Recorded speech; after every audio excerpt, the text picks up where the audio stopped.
The neighboring peoples were so powerful, people all around the Hebrews.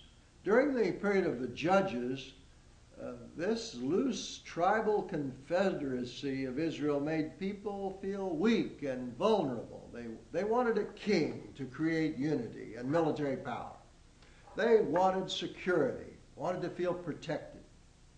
The period of the Judges, 1220 BC to 1020 BC, about 200 years, was followed by 100 years, a century, from 1020 to 922, under three kings, Saul, David, and Solomon. The prophet Samuel warned that they might abandon God's ways if they took on a king, but God told Samuel that if the king and the people would be faithful, God would guide them.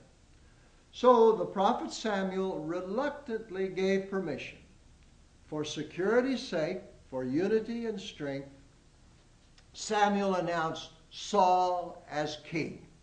Later, he announced David as king.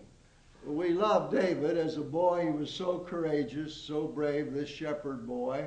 And he became a great king, in spite of his adultery with Bathsheba. David established Jerusalem as the capital. Jerusalem today is called the City of David.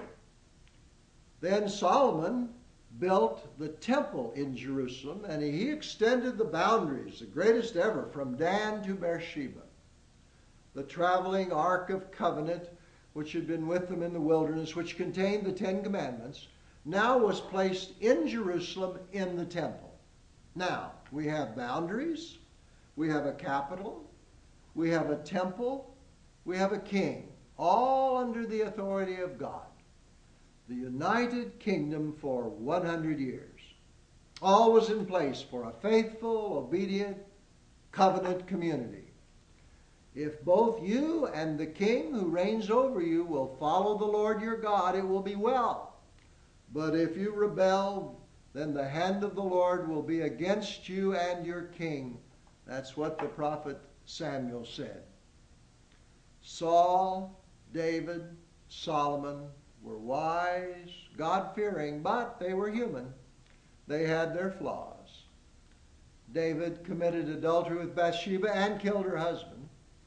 Wise Solomon forgot who he was, took on hundreds of foreign pagan wives for political reasons and concubines, and was committed apostasy, worshiping pagan gods with them. Today, can we expect godly leaders? Leaders who have a reverence for justice, integrity, fair play.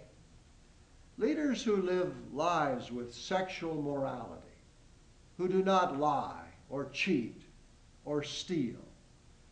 Can we have leaders who walk humbly under God? Let us try to elevate such persons to leadership. Let righteous, God-fearing leaders arise from our righteous, God-fearing community.